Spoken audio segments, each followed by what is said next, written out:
the early morning hours of July 7, 1985, Jane Anchor Hilton, a 54-year-old woman seeking refuge from a troubled marriage, was tragically found beaten and stabbed to death in a bedroom at her employer's house. The discovery was made by two fellow housemates and her own daughter, Autumn. The senseless murder left investigators puzzled, and the case remained unsolved for 14 long years, until it was reopened by two determined detectives in 1999. Unfortunately, a misquote in an article led investigators to wrongly suspect Ricky Davis, who was eventually tried and convicted for the crime, despite maintaining his innocence throughout the process. However, refusing to give up, Davis sought assistance from the justice system that had incarcerated him. After 15 years, he was finally exonerated when the real killer was identified through genetic genealogy testing, thanks to the unwavering dedication of a group called the Innocence Project, who were committed to uncovering the truth. Jane was a well-known figure in El Dorado Hills, California, where she worked as a columnist for Foothill Times. She frequently covered social events in and around town for the newspaper and was a loving mother to her 6 children, often using poetry to inspire them. Additionally, she was working towards obtaining her real estate license and had been married to Archie Hilton since 1984. However, by July 1985, their marriage had begun to deteriorate, leading Jane to seek assistance from her employer, Wilma Klein. Wilma, who owned a spacious home in El Dorado Hills, graciously welcomed Jane and her youngest daughter, Autumn, into her residence on July 6, 1985. The house was already occupied by Wilma's daughter, Maureen Klein, her boyfriend, Ricky Davis, and his girlfriend, Connie Dahl. It was a bustling household, and little did Jane know that her first night there would tragically be her last. At 3:30 a.m., Ricky Davis and Connie Dahl returned from a party to find Autumn waiting outside, unaware of the horrific events that had unfolded within.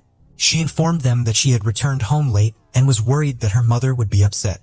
All three entered the house and discovered blood in the hallway.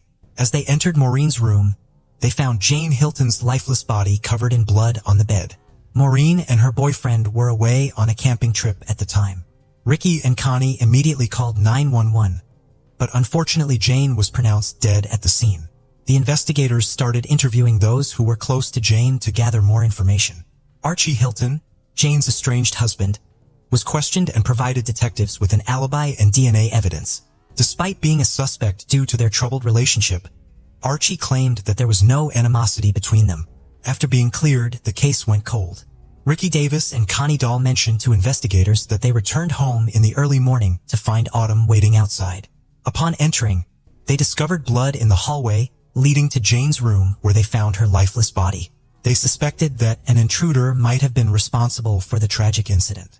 The case remained unsolved for 14 years until it was reopened in 1999 by El Dorado County Sheriff's detectives Richard Strasser and Rick Fitzgerald. During their investigation, they came across a news article that led them to an interview with Connie Dahl, where she mentioned finding Jane's body positioned as if she were sleeping. This statement contradicted a previous statement made by Ricky Davis in an audio recording. Detective Fitzgerald mistakenly believed he heard him mention that the body was discovered on the floor.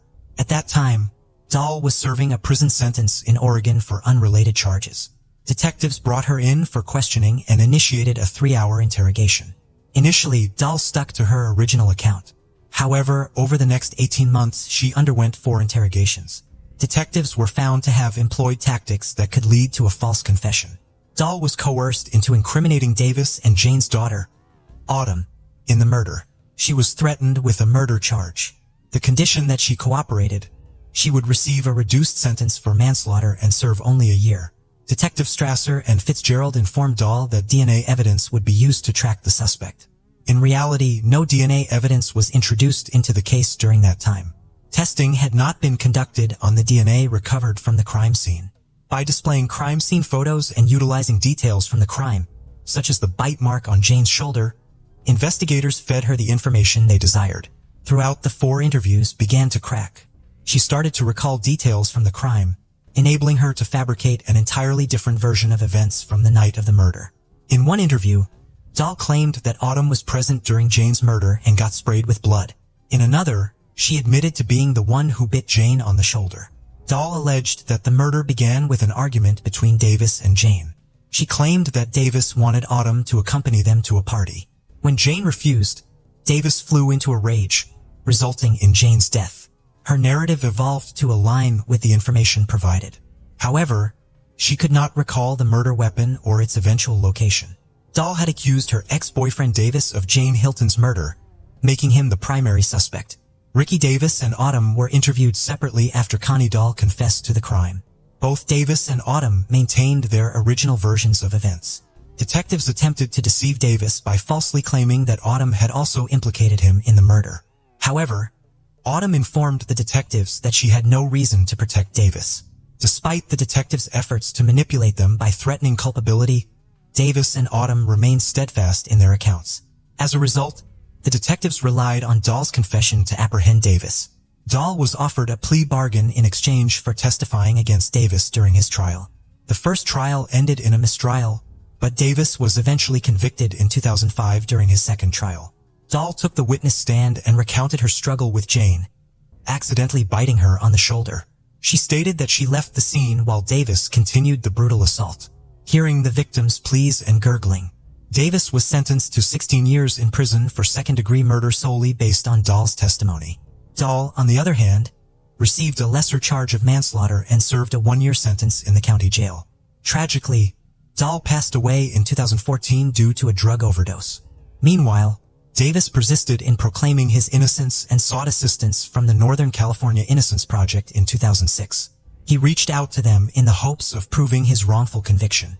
The Northern California Innocence Project, established in 2001 by Kathleen Ridolfi and Linda Starr, is a non-profit clinical program affiliated with Santa Clara University School of Law.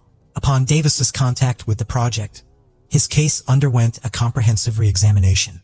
The collaboration between the Northern California Innocence Project and the El Dorado County District Attorney's Office resulted in the retesting of DNA recovered from the crime scene. The post-conviction evidence, which included Hilton's nightgown and biological material under her fingernails, revealed an unidentified male DNA profile. Both the DNA from Hilton's fingernails and nightgown were determined to originate from the same source. As a result, Davis, Dahl, and Autumn were excluded as potential contributors. This discrepancy proved that Dahl's testimony contradicted the physical evidence and was likely fabricated. Furthermore, the DNA analysis confirmed Archie Hilton's innocence, although he had unfortunately passed away before the results were released. The obtained DNA profile was entered into the FBI Combined Index DNA system, but no matches were found. Despite the evidence supporting Davis's claim of innocence, there were still obstacles that needed to be overcome. The Northern California Innocence Project successfully argued that if the DNA results had been presented during Davis's trial, the outcome would have been different. However, until January 2017, the California standard required new evidence to unequivocally establish innocence, making it an extremely challenging threshold to meet. In 2015, Richard Leo, an expert in false confessions, reviewed transcripts of Dahl's interrogations, and concluded that the detectives' methods were aimed at coercing Dahl into adopting a narrative that aligned with their preconceived notions about the murder of Jane Hilton. In 2016, the Northern California Innocence Project co-sponsored Senate Bill 1134, which allowed wrongfully convicted inmates like Davis to demonstrate that new evidence would likely have a significant impact on a jury. Melissa O'Connell, an attorney from the Northern California Innocence Project, filed a petition for a new trial based on the new DNA evidence, with the testing conducted by former California State Senator Mark Leno. The legislation was approved in January 2017, aligning California's standards with those of 43 other states. In 2019, Superior Court Judge Kenneth Malakian overturned Davis's 2005 conviction, scheduled a new trial to commence in the fall of 2019. However, due to the defense attorney's health issues, the trial was rescheduled for April 2020. Unexpectedly, the trial's fate was altered once more. Breakthroughs in DNA testing resulted in Davis becoming the first person in California and the second in the United States to be cleared of a crime. Genetic genealogy, a novel DNA testing method, involves analyzing DNA evidence from a crime scene and submitting it to genetic companies. These companies then search family tree databases to identify potential matches. In February 2020, DNA evidence was linked to a man considered an unlikely suspect. El Dorado County Attorney Vern Pearson revealed in February 2020 that a new suspect had been identified as the individual connected to the DNA evidence found on Jane Hilton's body. Following the arrest, numerous individuals spoke to the media about the man known as Michael Green. Green, a longtime resident of Roseville, California, graduated from Oakmont High School in 1986. Described as easygoing, kind, even-tempered, and super chill, Green's classmates were shocked by the allegations against him. One classmate, who preferred to remain anonymous, expressed disbelief that Green could commit such a heinous act in El Dorado Hills. Reports indicate that Green was 17 years old at the time of Hilton's murder. On the night of July 6, 1985, the victim's daughter, Autumn, encountered Green and his friends, Calvin and Stephen, at the park. They spent time together before Autumn left to shower at home, allegedly informing her mother that she was going to a friend's house for the evening. Instead, she returned to the park to join the boys. The events that followed remain speculative. Investigators suspect that during this period, unlawfully entered the residence and encountered Jane, resulting in a struggle as she tried to escape. It is believed that Green may have attacked her in a state of frenzy.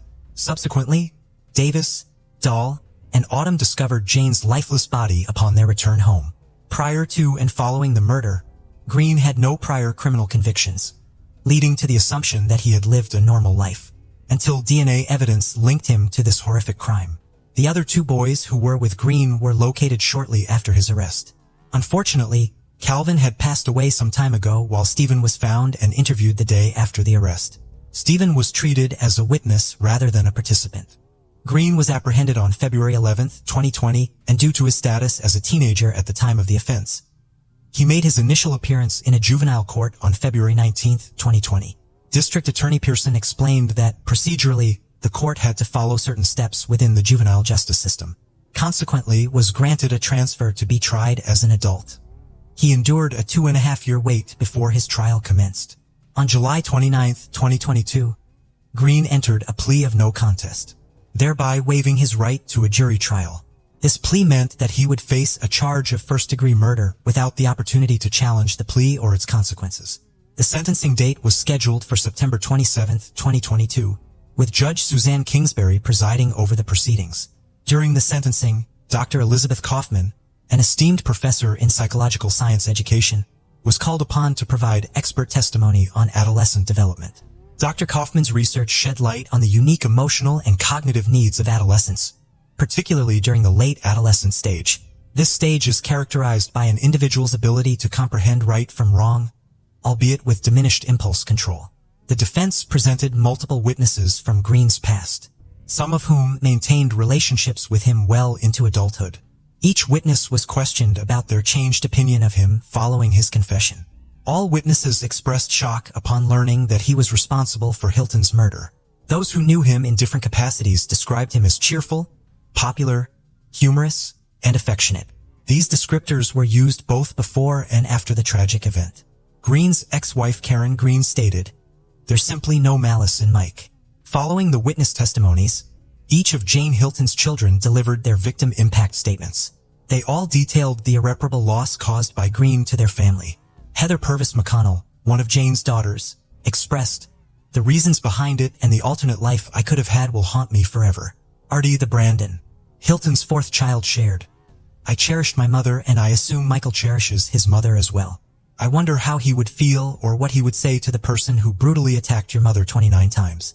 How would you react if you received a call early in the morning informing you of your mother's death?" The court listened to her emotional account of collecting her mother's belongings from the house where she was murdered. Arditha concluded with a poignant statement, "We will always share one thing: regret over the foolish decision you made 37 years ago." Ian, Hilton's son, echoed his sister's sentiments, describing the family's uncertainty and recurring nightmares, particularly after his sister Autumn was wrongly accused. Overwhelmed with emotion, he tearfully added, "No words can ever bring my mother back." Autumn, the last to speak, conveyed her deep anguish as she recounted the suspicion she had endured for the past 20 years. Recounting the events of that day, recalls the arrival of two detectives with crew-cut hair and thick mustaches at her house. They informed her that they had found the individuals responsible for her mother's death. However, instead of providing comfort and closure, Autumn found herself being accused repeatedly of biting her mother and assisting in moving her body.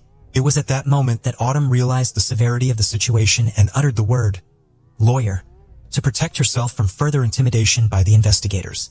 Following this, Deputy District Attorney Jay Linden read a statement on behalf of the family. In the statement, he questioned Green about the brutal manner in which he ended Jane's life.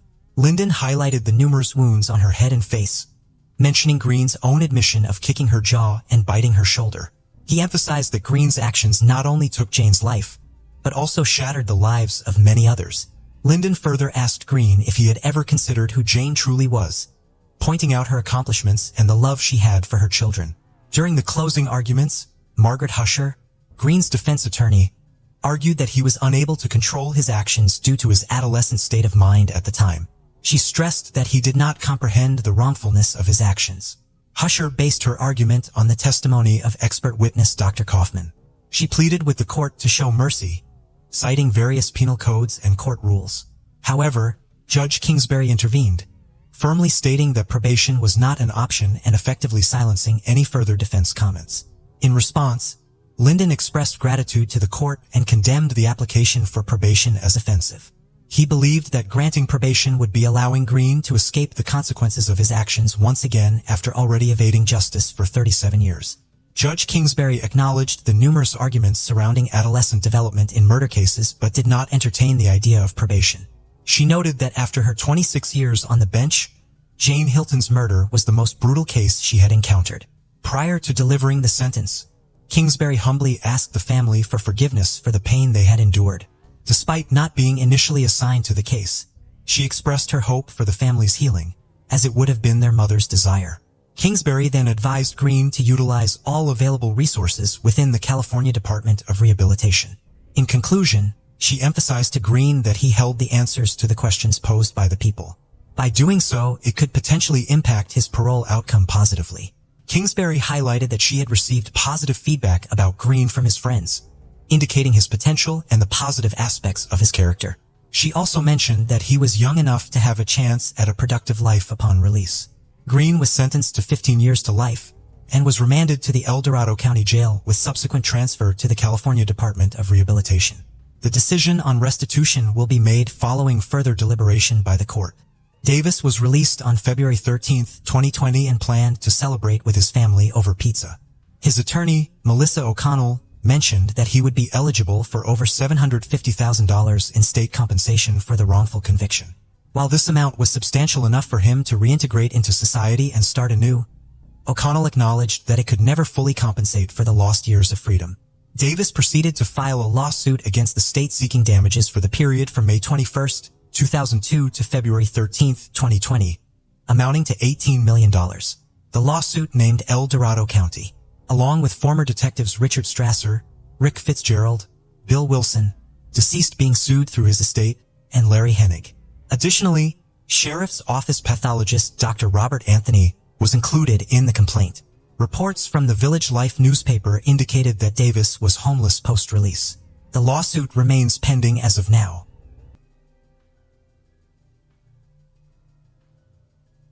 On December 1, 2014, 47-year-old Abolia Ryan, a mother of 3, had been looking forward to spending the upcoming holiday season with her children. Sadly, someone ended her plans, and she never got to enjoy her favorite time of year with her loved ones. 3 days after her murder, on December 4, 2014, the Abu Dhabi Police Department put an end to their tireless efforts of investigating the merciless homicide when they made an arrest in the city. What came to light after the arrest forced the authorities to be on high alert once again as an unforeseeable motive was uncovered, and it became more and more evident that this case wasn't as simple as it seemed. Who was this woman that Abu Dhabi police had taken into custody?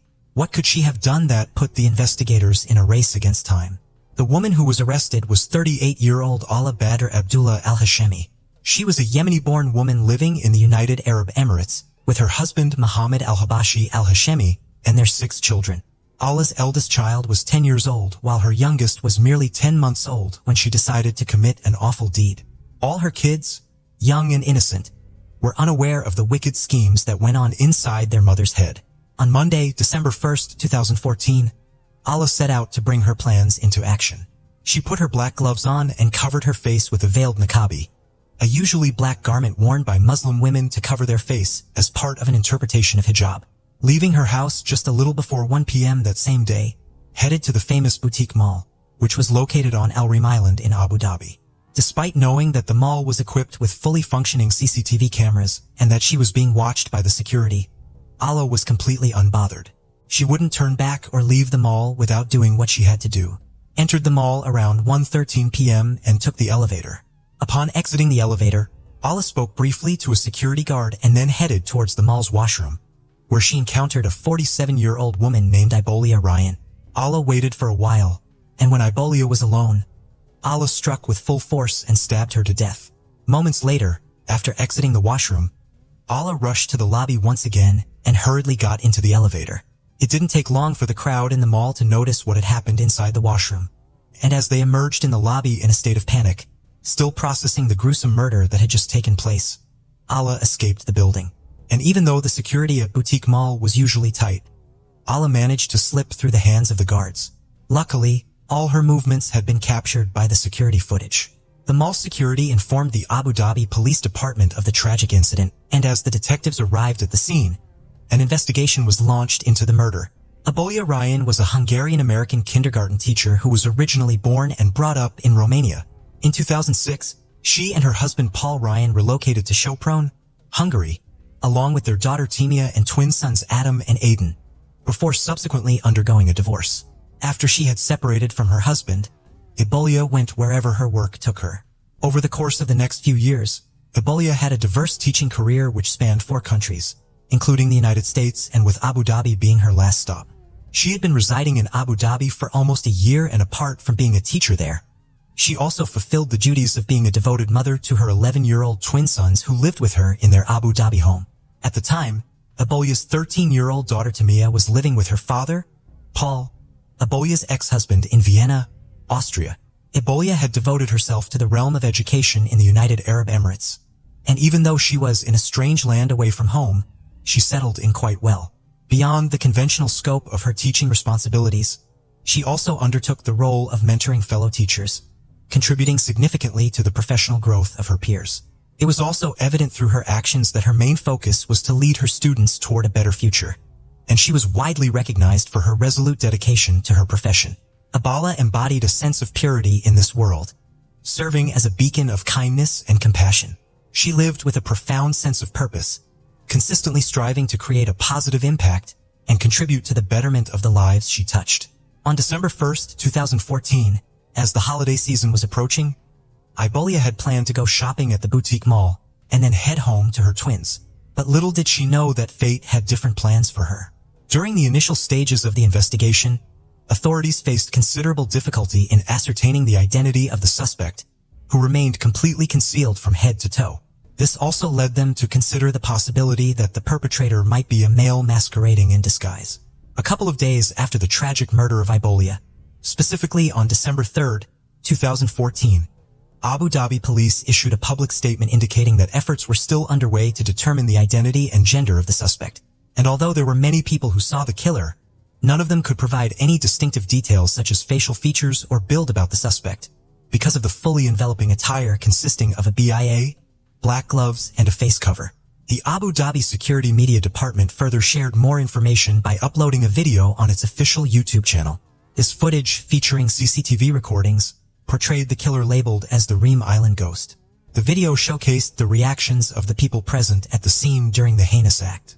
Notably, a mother accompanied by a young child was observed hastily ushering the child away, while security personnel approached the corridor in response to the unfolding events. The footage showed heightened awareness around onlookers, with particular attention drawn to activities in the restroom area. The surveillance footage, serving as a critical piece of evidence, also captured the cloaked suspect subsequently picking up a newspaper, probably to conceal the weapon, and then proceeding in the direction of the restroom. Approximately 90 minutes later, the individual suspected of the assault hastily re-emerged into the lobby, prompting disarray among shoppers who swiftly dispersed. In the midst of the chaotic scene, the alleged attacker dismissed the efforts of a woman attempting to interfere with her. As a security guard made his way towards the restrooms, the suspect rushed into the elevator and ultimately fled the scene after the crime occurred.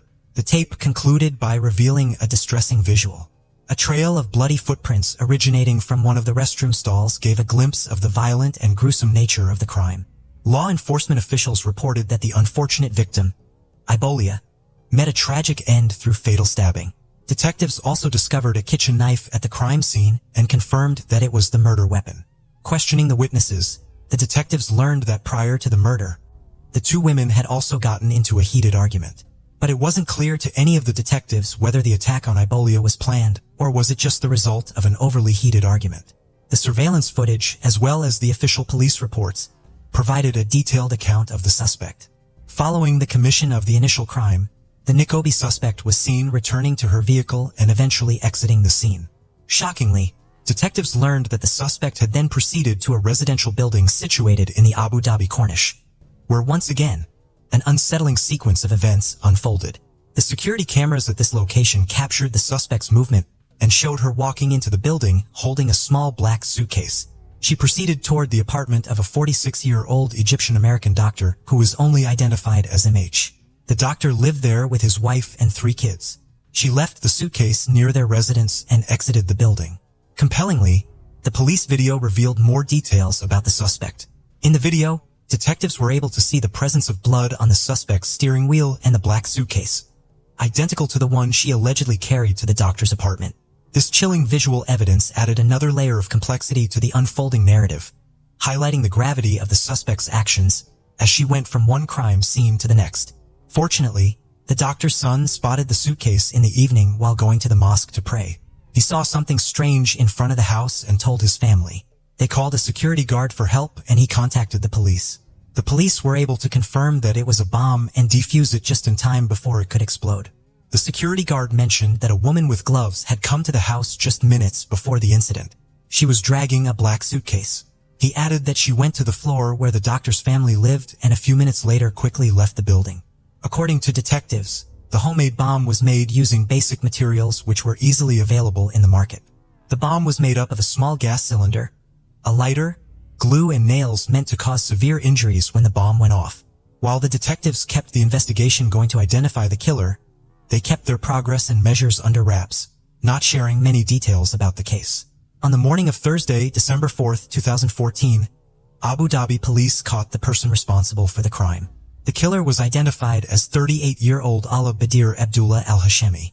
General Sheikh Sef bin Zayed Al Nahyan, who was Deputy Prime Minister and Minister of Interior in the UAE, shared that the security and police forces had arrested the suspected woman known as Nikobe for brutally killing the American teacher Iblia Ryan. He highlighted that they identified the suspect in less than 24 hours and arrested her in less than 48 hours. However, the detectives refused to disclose how they successfully identified Ala. Going through Ala's internet search history, it was evident that Ala had become extreme in her beliefs because of the things she saw on the internet and the people she followed. She didn't have a specific plan to hurt a particular American person, but she wanted to hurt someone from another country at random. Ala was quite blunt when she stated the reason behind the attacks and didn't try to hide any details. Ala admitted that she chose Ibolia and the doctor simply because they were American. Furthermore, Ala told the detectives in charge of the case that she committed those horrible acts because her husband, Mohammed al-Habashi al-Hashemi, was taken by the police for questioning on the suspicion that he might be connected to terrorist groups. She wanted to get back at the police force for taking her husband and make foreigners, especially Americans, British and French people living in the country, scared for their safety. These terrible incidents happened after there were other attacks on people from Western countries in Saudi Arabia. Many people around the world heard about these attacks and it made the international security and business communities worried. Additionally, just a few weeks from Abala's stabbing, there had been warnings from U.S. embassies in the area because some websites were encouraging attacks specifically on American teachers. Abu Dhabi was mostly considered a safe place for people from other countries to work and the security there was very strict when it came to terrorism. However, in light of these events, people from other countries living in Abu Dhabi began to grow fearful regarding the increasing crime rate against international citizens. The government in the Emirates said that Abala's killing was a terrorist attack done by one person who had been influenced by online terrorist beliefs. The police clarified that Ala didn't know either of her victims. She carried out those attacks only because of the nationality of the victims and not because of any personal problems. This made the people who live in Abu Dhabi, both citizens and those from other countries, feel uneasy because terrorist attacks almost never happen in the United Arab Emirates. Detectives uncovered another threatening detail about Abolia's murder when they came across a statement made in September 2014 by Abu Muhammad al-Adhani, who spoke for the group calling itself the Islamic State of Iraq and the Levant. In the statement, Abu Muhammad al-Adhani urged the Muslim community to harm Westerners and people from any other country involved in the attacks on their group. His exact words were, "Hurt them in any way you can." The attacks that followed this threatening statement were seen as part of a pattern of violent acts inspired by ideas instead of a direct order from militant groups. Other examples included the 2014 ramming attack in St. John's, sur Richelieu, the beheading of a French tourist named Hervé Gordel in Algeria, and other attacks on people from Denmark and the United States and Saudi Arabia. Events of terrorism were not taken lightly by the officials in Abu Dhabi.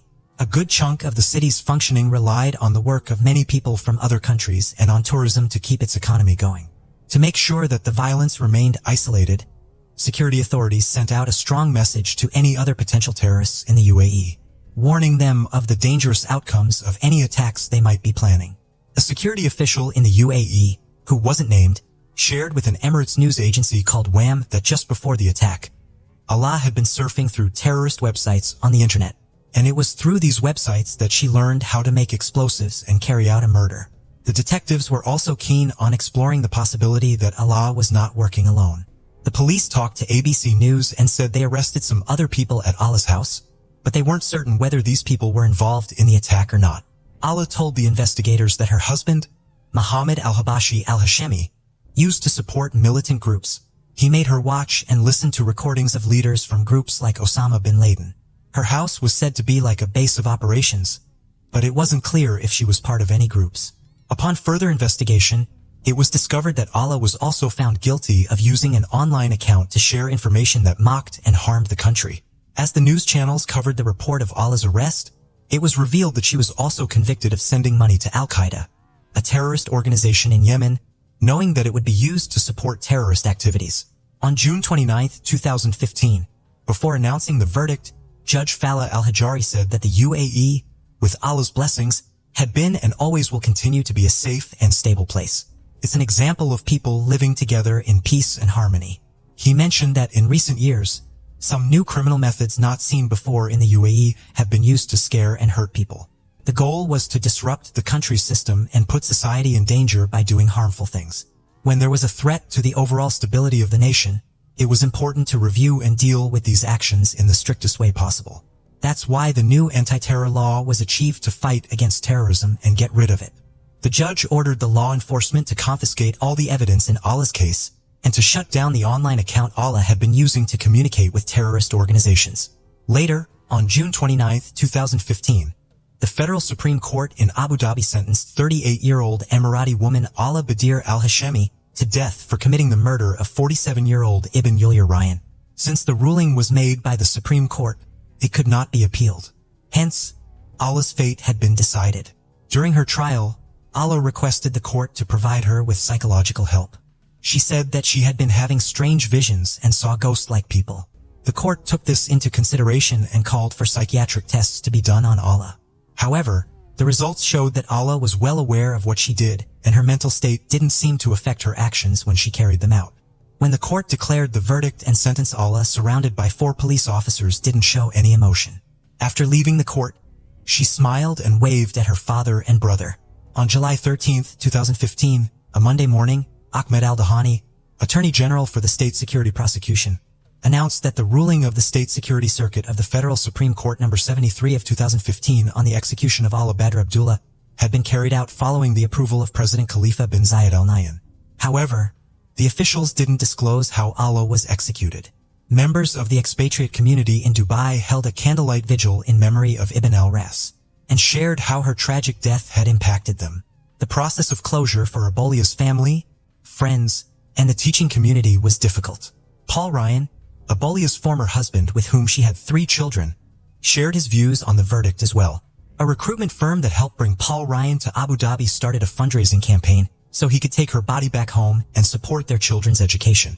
After a few weeks, the Ryan family took over the fund and utilized it to help Ryan's family in Romania. General Sheikh Sef talked about Abuya's murder as something that went against the important values the UAE believed in. These values came from the teachings of Islam and the true Arab heritage. He mentioned that the UAE strongly supported these good values, whether it was within the country or in other places. He also shared how sad he felt to see such crimes happening in a country known for its safety and security. Later in 2015, Ala's husband, Mohammed al-Habashi al-Hashemi, faced serious charges for supposedly planning to bomb tourist places and harm a local leader in December of that same year. The name of the leader Muhammad had planned to assassinate wasn't revealed. During a court hearing at the Federal Supreme Court, Muhammad persisted that he was innocent and said he didn't do any of the things he was accused of. Muhammad was being represented by two lawyers. One was chosen by the government and the other was chosen by his family. Both lawyers dodged reporters when asked to make a comment on Muhammad's situation. Muhammad was accused of 7 things, including planning to bomb the Yas Marina Formula One racetrack and a nearby IKEA in the capital. He also supposedly planned to attack tourists and an American military base. Police also found evidence linking Muhammad to terrorist organizations Al-Qaeda and ISIS. His case was adjourned until January 18, 2016, but since it didn't receive enough media coverage, the public couldn't find out how the court proceedings went and what the verdict was.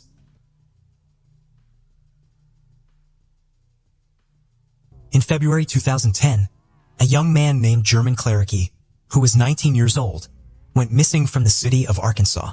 Tragically, his lifeless body was discovered 5 days later, on February 6th, along a rural road in Butler County, Kansas. The case remained unresolved for a lengthy period of 12 years until recently, when the perpetrator was finally apprehended.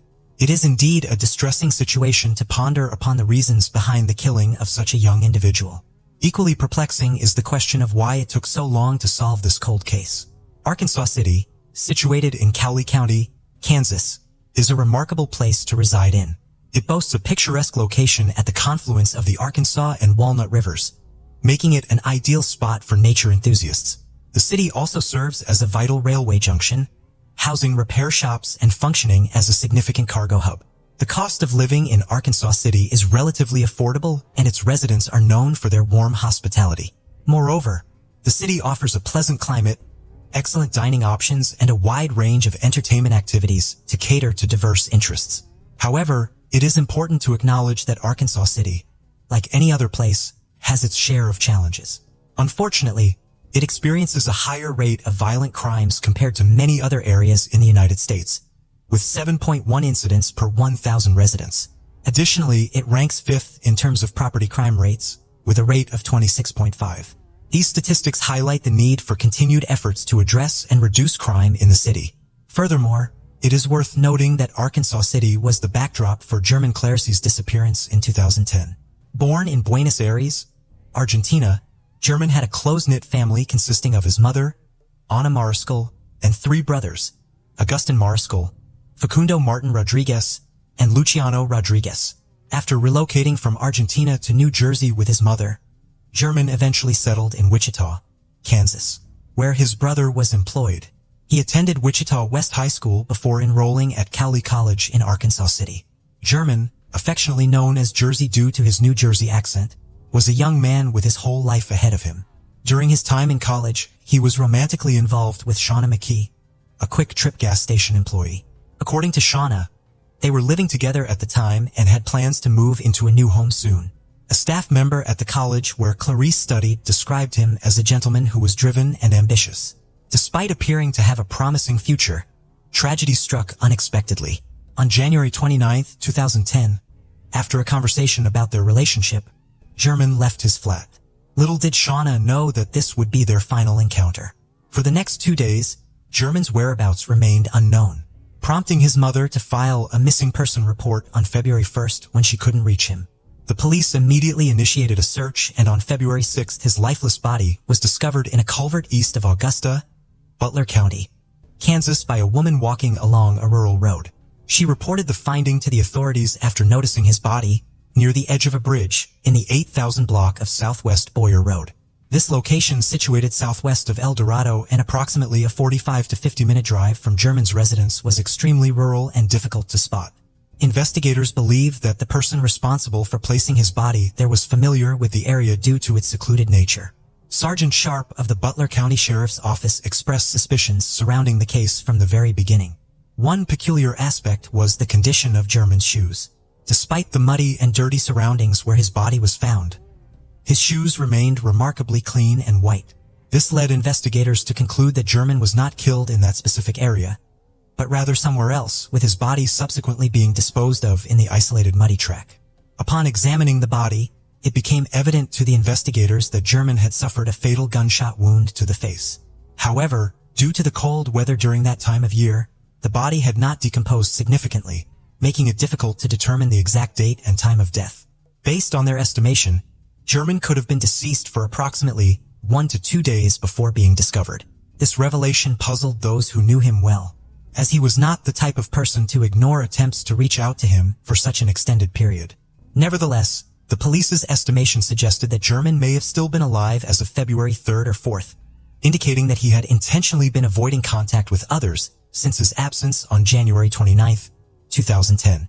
During their search for clues, the investigators found German's wallet in his pockets, ruling out the possibility of a failed robbery and confirming that he had been murdered for unknown reasons. After speaking with German's devastated family, the police learned that on the day he went missing, he had left in his 1990 Toyota Celica. Additionally, all phone activity ceased on January 30th, 2010. When asked by Eyewitness News about German's involvement with drugs or illegal activities, the police did not provide a definitive answer but believed that he may have associated with the wrong crowd as there seemed to be no strong motive for his homicide otherwise. The police also interviewed Shauna, German's girlfriend, who was deeply shocked and unable to comprehend why anyone would want to harm him. Although she could not provide much information, she did share some memories of their relationship. In a subsequent interview with the Wichita Eagle newspaper on February 9, 2010, Shauna discussed their situation further, revealing that she and German had frequently argued, leading him to temporarily move out of their shared residence in order to clear his mind before considering moving back in with her. The search persisted, and after approximately 4 months of investigation, in June 2010, German's car was discovered on East 21st Street in Wichita by a mail carrier who promptly reported it to the police. The location was roughly 30 minutes away from the college where German was a student. Nevertheless, investigators were puzzled as to why it took so long for someone to notice the car, especially since the police had made the missing report public immediately after he was reported missing. They suspected that the car had been there throughout the investigation, and it was indeed strange that no one had reported it earlier. However, German's friends had a different perspective. They claimed that they had passed through the area numerous times and had never seen the car in the neighborhood before. Despite this, the car did not yield any information relevant to the case. Upon further inquiry, one of German's friends mentioned that it was out of character for German to visit the neighborhood where the car was discovered. The situation was suspicious and perplexing for the police, especially since German's body was found far from the location of the car. It was evident that German had entered a different vehicle, but the reason for doing so when he had his own car remained unclear. Many questions arose, yet the police were left with mere conjectures and no concrete answers. According to German's friends, someone must have picked him up from elsewhere, harmed him, transported his body to the rural area, disposed of it, and then returned the car to the neighborhood. While this theory seemed plausible, it was challenging to substantiate as no evidence, not even fingerprints, was found in his car. The absence of fingerprint traces was perplexing, as they can endure for a significant period if the surface is not tampered with. One of German's friends suggested that German must have been acquainted with the individual or individuals he traveled with, as he was cautious about getting into a vehicle with strangers and less compelled to do so. Therefore, it was presumed that he was either held against his will or trusted the individuals with whom he shared the ride. The police conducted extensive interrogations of individuals in and around the city who were acquainted with German, but unfortunately no significant leads were uncovered. Despite the lack of suspects, the investigators did include several individuals mentioned as German's associates in their reports as potential suspects. Captain Morgan stated, "We have spoken to some of these associates and gathered information. We still consider them as suspects in this case." Sergeant Sharp revealed that there were numerous rumors circulating following German's untimely demise. He believed that German had been leading a secret life unbeknownst to his loved ones, and that nobody had any knowledge of his activities prior to his disappearance. During the course of their investigation, the police learned from German's friends he had been associating with individuals he referred to as bad people, and that there was a particular house he frequented. However, the search of the house yielded no evidence related to German's case. With a dearth of leads and evidence to pursue, the case gradually grew cold. After more than a decade of remaining unsolved, the case finally reached its climax in 2022. The police announced that they had successfully apprehended the culprits responsible for the 12-year-old cold case involving the 19-year-old German Louis Clariche. However, the police did not disclose any information regarding how they were able to identify the killers. Authorities stated that they reopened the investigation into German's murder in 2021 after new evidence emerged, but they declined to provide specific details to news outlets. it was revealed that a couple was responsible for the murder of German Louise Clarice. Local law enforcement officials, along with deputies from the Butler County Sheriff's Office in Kansas, apprehended Candace Valadez on July 30th and Christopher Valadez on July 31st. Both individuals were taken into custody on Sunday, July 31st, 2022, and are now facing murder charges in connection with the death of German Louise Clarice. They have since been extradited to Kansas to stand trial for the murder charges. The couple, both aged 32, was apprehended in South Carolina during the weekend. They resided in a 5-bedroom house outside of Greenville. Christopher Valadez faced charges of second-degree murder, while Candace was charged with aiding a felon. Shauna McKee, the girlfriend of German, did not respond to interview requests but did mention on Facebook that she was acquainted with the couple. She disclosed that both Candace and Christopher used to work with her at a gas station chain called Quick Trip in Kansas. However, they transferred immediately after the unfortunate incident involving German. Quick Trip confirmed that Candace still held the position of an area supervisor for the company. They declined to provide further details regarding her current status or length of employment. In September 2022, an affidavit was released, shedding more light on the case and the accused couple.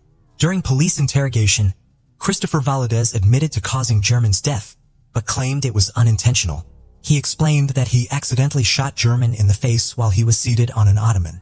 The affidavit revealed that Christopher did not report the incident to the police due to his concerns about the marijuana plants he had growing in the basement of his house. He feared police intervention. The affidavit also documented Christopher's request for assistance in disposing of German's body, accompanied by a threat that failure to comply would result in another body to dispose of. He further disclosed that they placed German's body in a tub and transported it to a rural area where it was eventually discarded in a culvert. Christopher mentioned that they did not wear shoes during the disposal, explaining the absence of shoe prints. The couple was released on bond while awaiting trial, and no further updates on the case have been made public since September 2022. On April 29, 2017, Lyon County deputies were called to investigate the discovery of a skull in the 2000 block of Road 145 in Neosho Rapids, Kansas. The skull was found on the west side of the river, near the banks. The person who found it had gone to the river to check the water level after recent rainfall when they noticed the skull. Further investigation led to the discovery of additional remains, including a fitted bedsheet, comforter, and a digital watch, all inside a lawn trash sack. Although the sack was tied at the top, animals had managed to tear into it and access the remains. Lyon County Sheriff's detectives took over the case and conducted an autopsy. The autopsy revealed that the man had scoliosis, a curvature of the spine. It was determined that he was middle to late aged and approximately 5 to 5 inches tall. The man's death was estimated to have occurred between 2013 and 2016, but the cause of death remained unknown. In August 2017, the details of the case were entered into the National Missing and Unidentified Person System. Despite extensive efforts, including DNA analysis conducted by the FBI laboratory in Quantico, Virginia, the identity of the deceased remained a mystery. Detective Sergeant Travis Mitchell of the Lyon County Sheriff's Office and his team worked tirelessly over the years to identify the Neosho Rapids John Doe. In 2022, Lyon County deputies partnered with Arthrum, a forensic laboratory, which provided new leads for the investigation. In March 2024, Lyon County detectives contacted a potential relative of the unknown man, leading to the identification of the deceased as Randy Bruce Clayton. Randy was born on October 12, 1953 and was originally from the Phoenix, Arizona area but had been living in Oklahoma. Surprisingly, Randy had never been reported missing.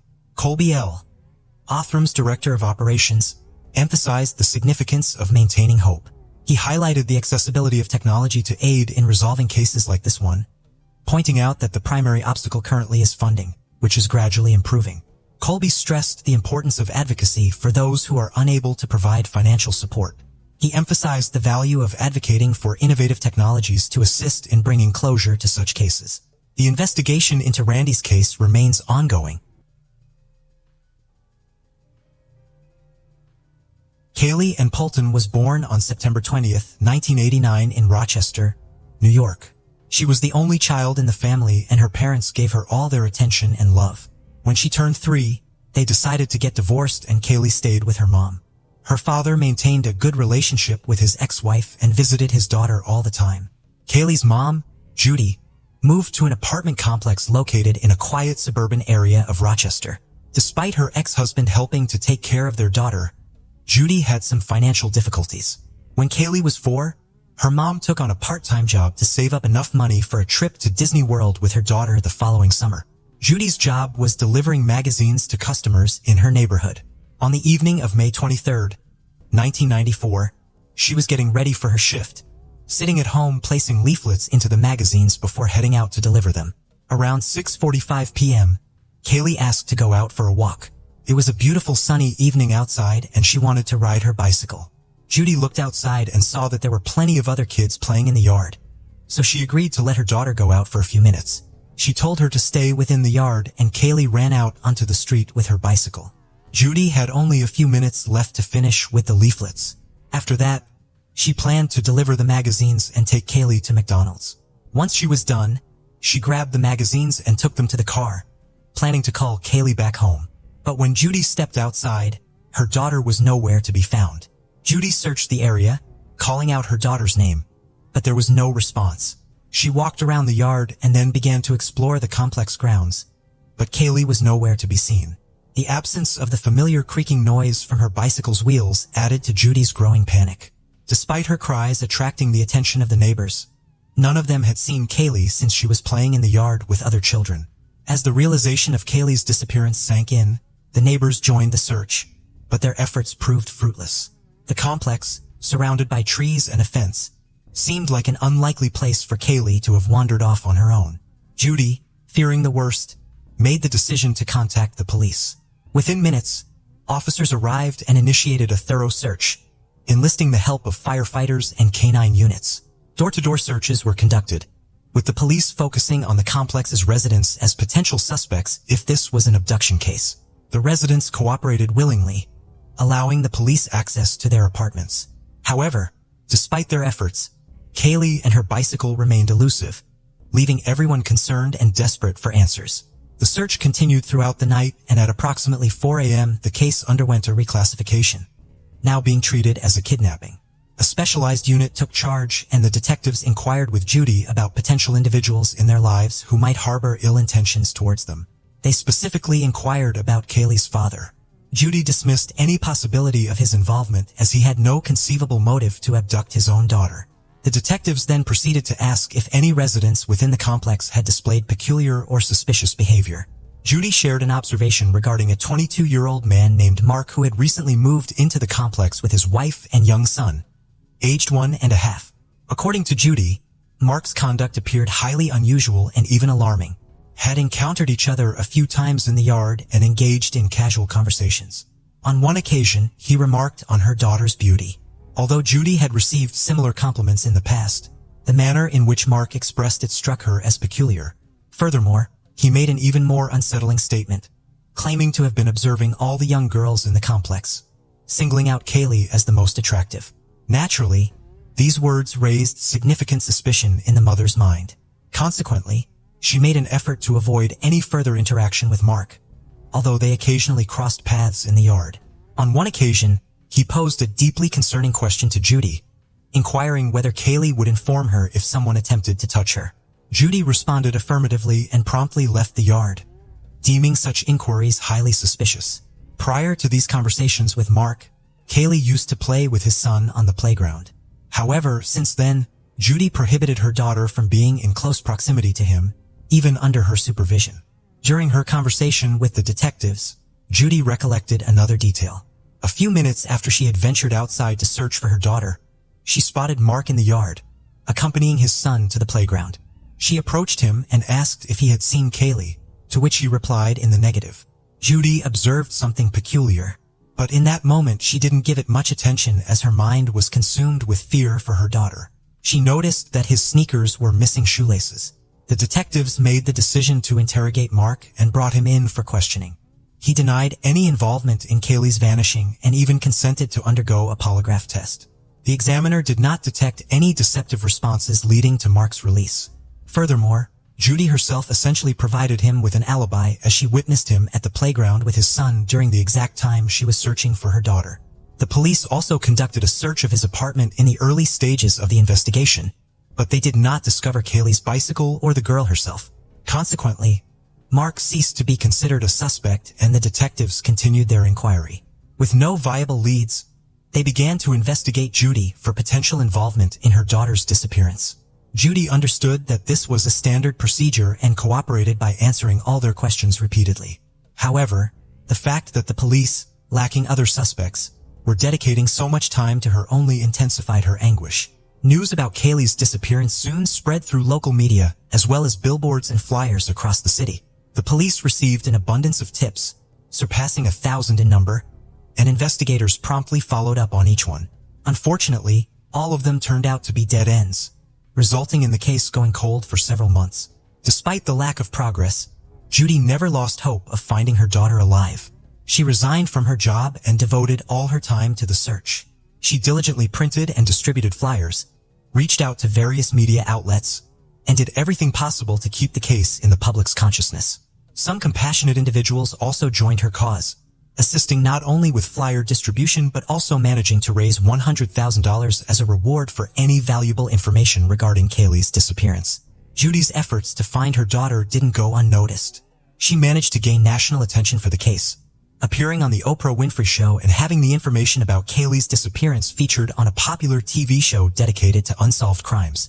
In addition, Judy collaborated with local businesses to ensure that flyers with information about Kaylee's disappearance were prominently displayed in their offices, establishments, and even on commercial vehicles. She even convinced 2 airlines to include these flyers in ticket envelopes. All of these efforts led to new leads, which the police diligently investigated. However, despite their best efforts, the case remained unsolved for 2 years. Then, on August 9, 1996, something unexpected happened. A woman called the police and revealed a shocking confession from her husband, Mark Christie, who happened to be Judy's neighbor. The police were surprised by the woman's story, but they faced a significant obstacle. According to state law, any information shared between spouses was protected and couldn't be used in court.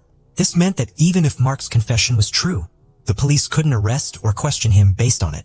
Furthermore, Mark's apartment had already been searched early in the investigation, and he had been seen in the yard with his child shortly after Kaylee's disappearance, raising doubts about his involvement.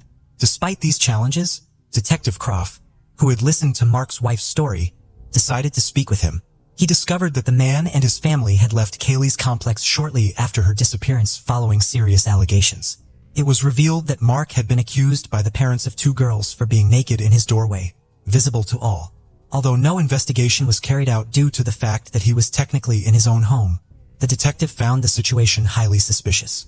Mark had relocated to a city 50 miles away from Rochester, prompting Croft to follow. However, upon arrival, he was greeted by an unexpected turn of events.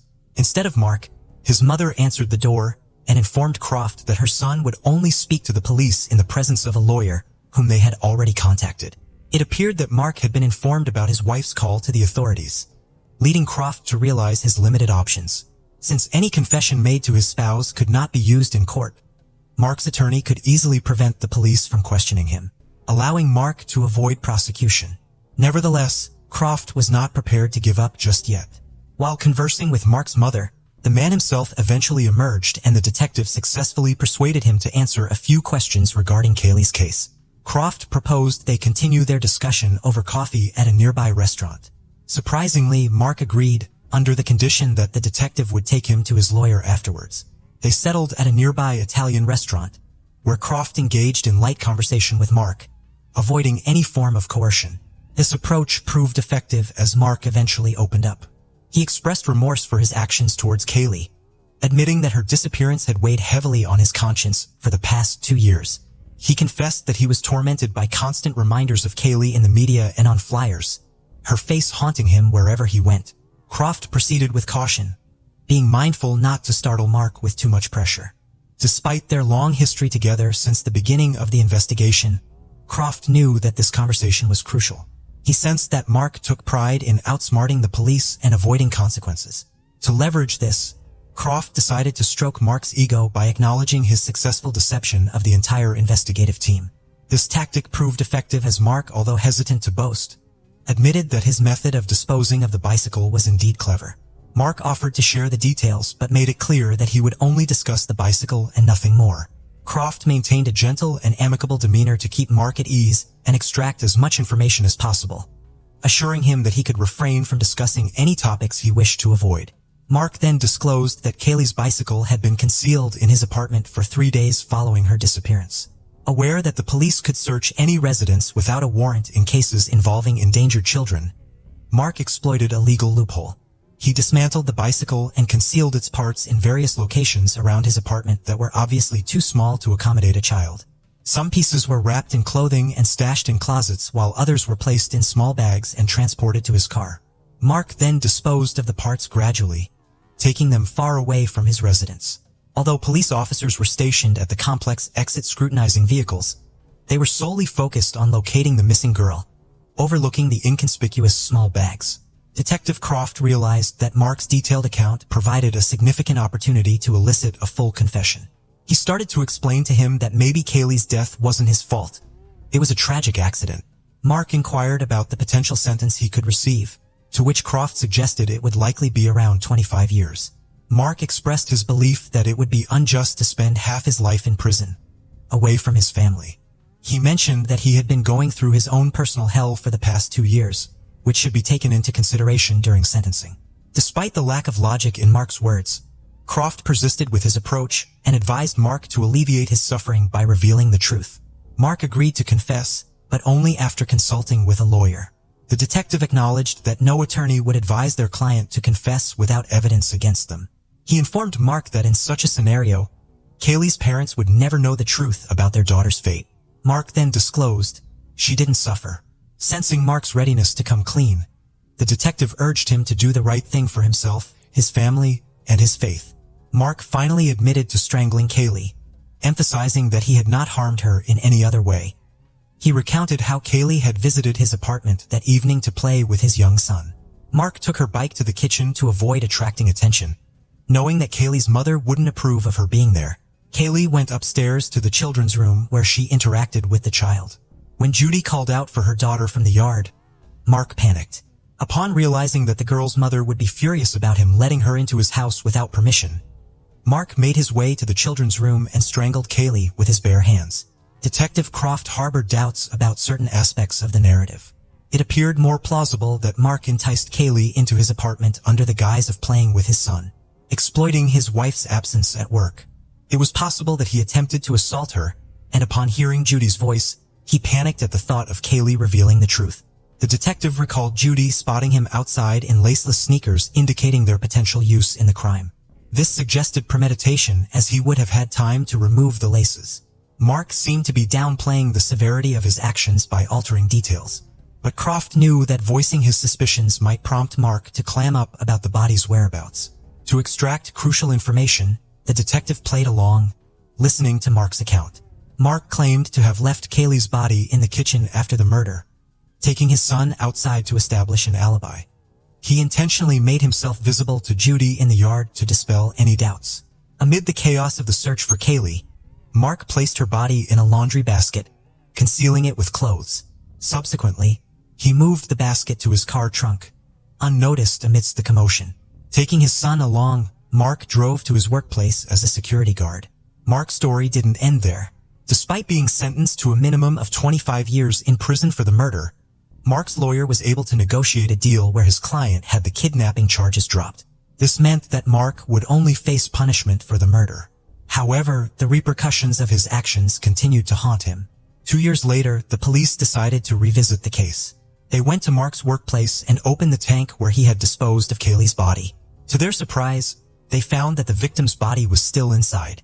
However, due to the advanced state of decomposition, experts were unable to determine the cause of death or any other details. The only thing they could confirm was the victim's identity, finally bringing closure to Judy, Kaylee's mother. She was able to bury her daughter and find some solace in knowing the truth. Meanwhile, Mark's lawyer tried to withdraw his confession, but his efforts were in vain. Mark had provided all the information voluntarily, and Detective Croft had followed the law throughout the investigation. There was no way to undo the damage that had been done. Mark admitted his guilt to the judge, accepting the consequences of his actions. He was sentenced to a minimum of 25 years in prison, just as Detective Croft had predicted. Despite his remorse and realization that killing Kaylee was a grave mistake, Mark had to face the harsh reality of his choices. In 2010, the police revisited a cold case from 1988, involving the brutal murder of 74-year-old Viola Manville in a Rochester suburb. Despite having multiple suspects, including 16-year-old Mark, who passed a polygraph test, a man named Frank Sterling was eventually arrested. Initially denying his involvement, Frank confessed after an intense overnight interrogation. Despite his efforts to appeal his conviction, new DNA evidence in 2010 pointed to Mark Christie, who eventually confessed to the murder in 2011. Mark received an additional 28 years in prison but showed no remorse. Frank, wrongfully imprisoned for 19 years, sued and received compensation in 2014, only to pass away 3 years later. Mark remains incarcerated with the possibility of parole in the future, but nothing is certain. Studio City, Los Angeles, a glamorous and opulent haven nestled to the west of the iconic Hollywood Hills. This city, known for its lavish mansions and A-list residents, is a dream come true for many stars. Celebrities like Bruno Mars, George Clooney, Will Smith, and Tom Cruise call this place home. Despite its allure, Studio City has a higher crime rate than the national average. Although violent crimes are relatively lower, it was never meant to be the setting for a tragic event that unfolded in 1985, claiming the life of a renowned producer. Let's rewind to the beginning, where Barry J. Cohen, born on November 10, 1927 in Detroit, Michigan, entered the world. Raised by his parents, Lois Lou Cohen and Sylvia Cohen, Barry had an older brother named Elliot David Cohen. From an early age, the two brothers shared a special bond with their father, a man of many interests. It was during these formative years that their father introduced them to the game of bridge, a pastime that would shape Barry's life. Growing up, Barry was immersed in the world of entertainment through his father's movie theater business. Lou Cohen, a man of many talents, owned numerous theaters and was actively involved in civic projects. As Barry honed his bridge skills, he also developed a passion for the entertainment industry, setting the stage for his future endeavors. Fast forward to July 5, 1985, when Barry Crane, now a 57-year-old prolific producer and director, found himself in Studio City for a bridge regional tournament. Little did he know that these games would mark the final chapter of his life. Tragically, that evening, his lifeless body was discovered by a housekeeper in the garage of his luxurious townhouse. Beaten and strangled with a telephone cord, the circumstances surrounding his death were shrouded in mystery. What could have led to the demise of this esteemed producer? Was it a vengeful act of murder, or something far more intricate? The answers to these questions lie within the depths of Studio City, a place where dreams are realized, but where darkness can also cast its shadow. Barry Crane's journey through marriages and personal struggles eventually led him to a path of success in the entertainment industry. At the young age of 17, he married Arlene Anderson from Los Angeles, but unfortunately their relationship didn't stand the test of time. However, Barry didn't let this setback define him. In 1946, he found love again and tied the knot with Shirley Coblin from Southfield, Michigan. This second marriage brought him two beautiful children, Cheryl Lynn and Ben. Tragedy struck when Barry's father, Lou, passed away in 1947. The loss deeply affected him, causing him to drop out of college at the University of Michigan. Despite the personal hardships he faced, Barry's professional life was destined for greatness. His second marriage also ended in divorce in 1954, leaving him searching for a fresh start. In his pursuit of a new beginning, Barry decided to change his surname from Cohen for professional reasons. With a renewed sense of purpose, he packed his bags and headed to Los Angeles, California in 1955. This move marked the beginning of a remarkable transformation in his life. Barry's first step towards success was working at the Pasadena Playhouse, where he immersed himself in the world of performing arts. It was here that he discovered his passion for television entertainment. He pitched an original screenplay that caught the attention of RKO Pictures and King Brothers, leading to a 3-picture deal. Although the film based on his script, titled The Seven Lanterns of Japan, was never made, it served as a stepping stone for Barry's career. His talent and dedication soon paid off. Barry became the associate producer and later the producer of the iconic 1966 TV series Mission Impossible. This was just the beginning of his impressive portfolio. He went on to produce other successful shows like Mannix in 1967 and The Magician in 1973, among many others. Barry's directorial skills were also highly sought after. He had the opportunity to work on popular shows such as Trapper John, MD, The Incredible Hulk, Hawaii Five-0, Chips, Dallas, Wonder Woman, and Supertrain. His talent and professionalism earned him the admiration of many actors, including Mike Connors, who described Barry as a problem solver and a highly talented individual. Barry's talent and dedication to his work quickly gained him recognition in his field. Through his career, he formed valuable connections that allowed him to be involved in some of the most influential TV series of the 1960s and 1970s. While fans and colleagues knew him for his exceptional work, managed to keep his personal life private, skillfully deflecting any inquiries. Speculation about his sexuality arose when he relocated to Los Angeles, but Barry remained evasive as he often did. During that era, being a homosexual man was met with prejudice, and Barry was well aware of the challenges he faced. Although he never openly discussed it, he never denied the rumors either. He sought a place in the bustling city where he could find acceptance and live freely according to his own choices. Despite his professional success, Barry's mind was restless. In a 1972 interview, he revealed that he had been married twice, but both marriages ended in divorce, leaving him unable to find peace. He mentioned a brief vacation to the Caribbean in February, which was meant to be a 3-week getaway, but was cut short after just 5 days. Barry confessed that his mind was constantly active, rarely allowing him a moment of rest. In addition to his accomplishments in the film industry, Barry was also an exceptional bridge player. His passion for cards began at a young age, and he pursued it professionally in the late 1940s.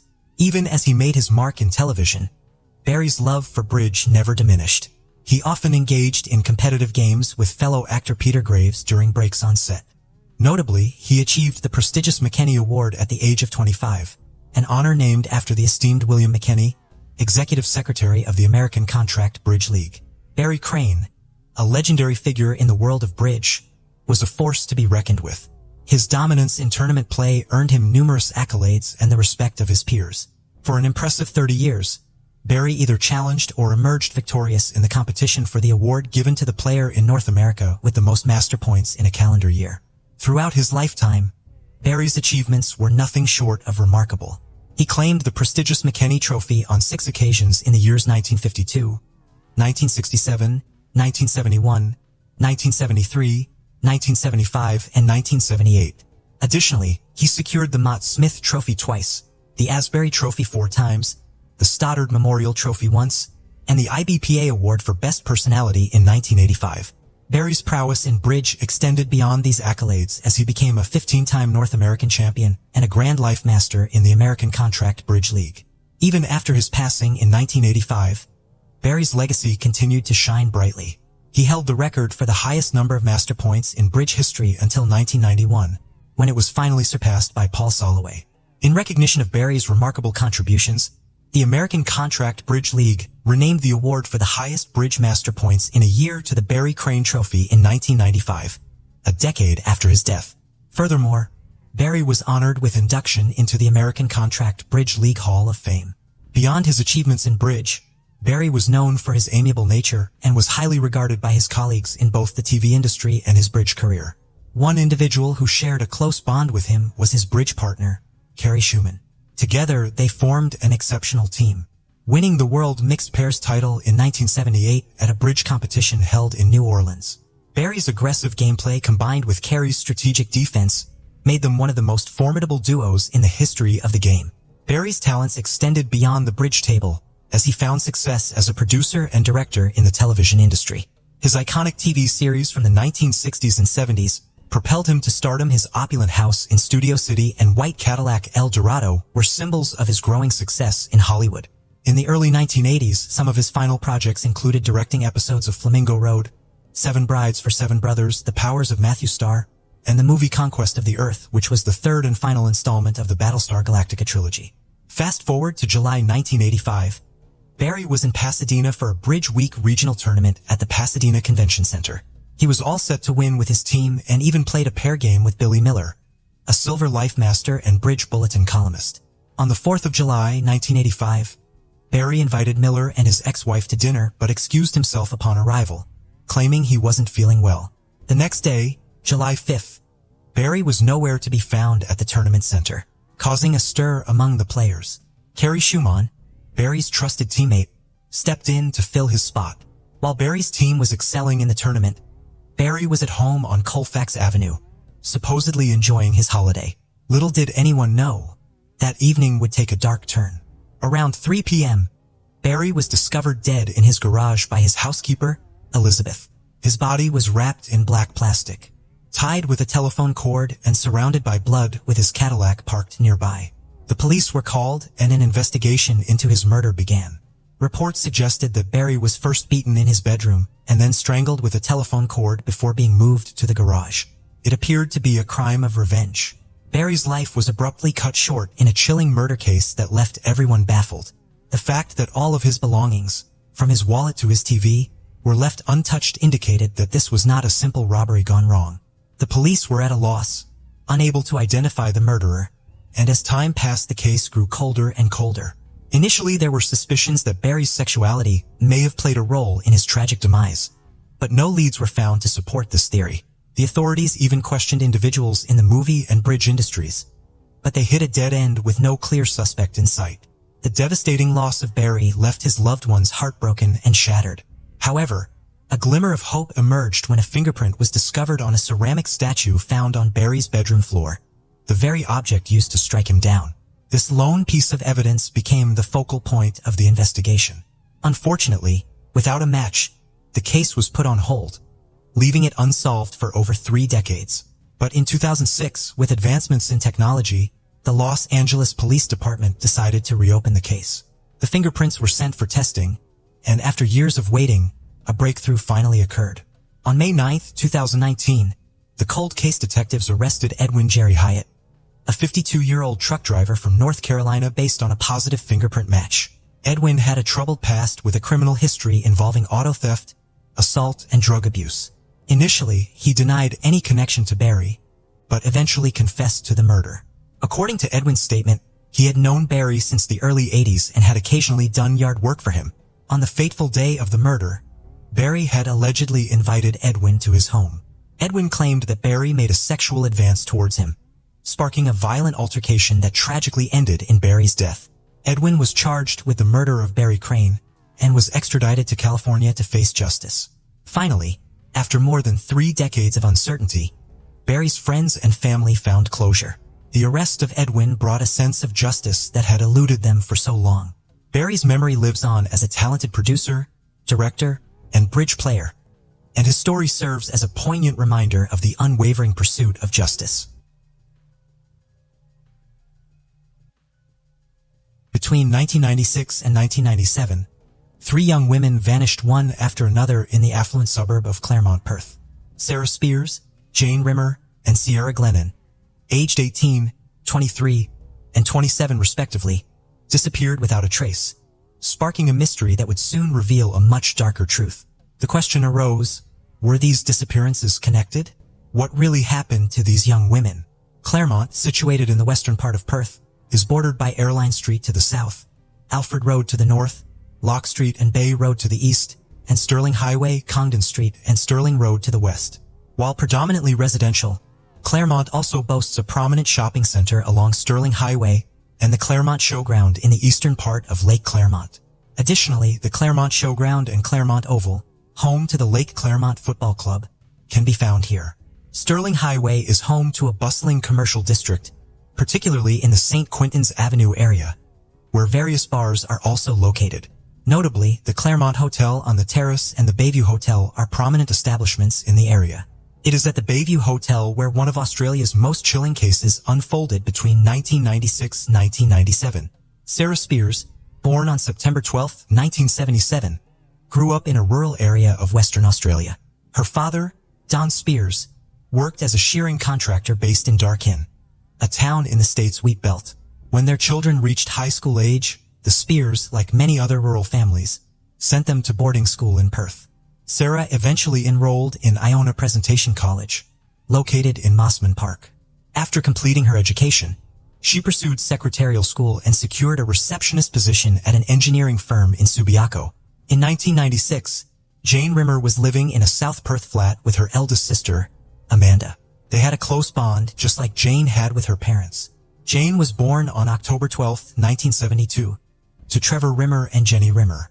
She grew up in Shenton Park and attended Rosalie Primary School and later Hollywood High School. While studying, she also worked part-time at a nearby deli. Jane had a passion for children, which led her to work as a childcare worker in Netherlands. She even worked as a nanny for a family in Esperance before returning to Netherlands. Tragically, it was during this time that she went missing after a night out with friends at the Continental Hotel on June 9, 1996. Ciara Glennon, born on November 20, 1969, had a different upbringing. She was raised in the affluent suburb of Mosman Park before moving to Perth at a young age. Ciara was born in Zambia to Irish parents, Dennis Glennon and Una Glennon.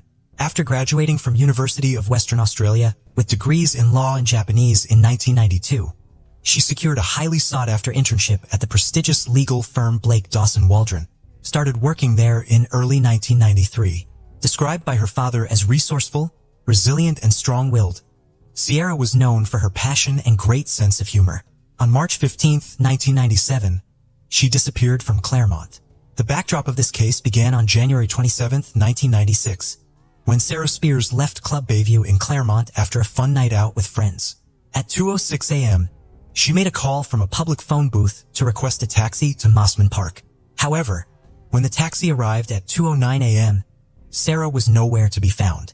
Witnesses reported seeing her waiting alone near the intersection of Sterling Road and Sterling Highway. The following day, there was no word from Sarah to any of her loved ones. This was highly unusual considering her strong bond with family and friends. After Sarah's sister failed to hear from her following the night of January 27, 1996, her family reported her missing, prompting the Major Crime Squad of Western Australia to take on the case. The circumstances surrounding Sarah's disappearance were concerning. She had called for a taxi at 2:06 a.m., but by the time the taxi arrived at 2:09 a.m., she was nowhere to be found. What could have transpired in those mere 3 minutes? Within 48 hours of her vanishing, the Major Crime Squad began their investigation into Sarah Spears' case, leaving no stone unturned in their pursuit of leads.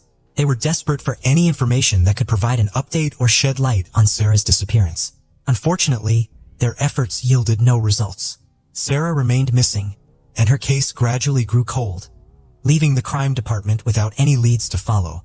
There was no physical evidence, no CCTV footage, and not a single reliable witness to provide the authorities with crucial information regarding Sarah Spears' vanishing. However, just 4.5 months later, another young woman went missing from the same area of Claremont. On June 9, 1996, 23-year-old Jane Rimmer, a childcare worker, was last seen at the Continental Hotel in Claremont after a night out with friends. She disappeared while walking home on a street in the vicinity. The Major Crime Squad began to notice a pattern emerging: the disappearances of young women from the Claremont area. This realization prompted them to conduct a thorough investigation within the neighborhood. Jane's family experienced the same distress as Sarah's family when she vanished from Claremont. Like Sarah, Jane had a close relationship with her family and maintained regular contact with them. Even though she had moved out of her parents' house, she maintained a close and loving relationship with them.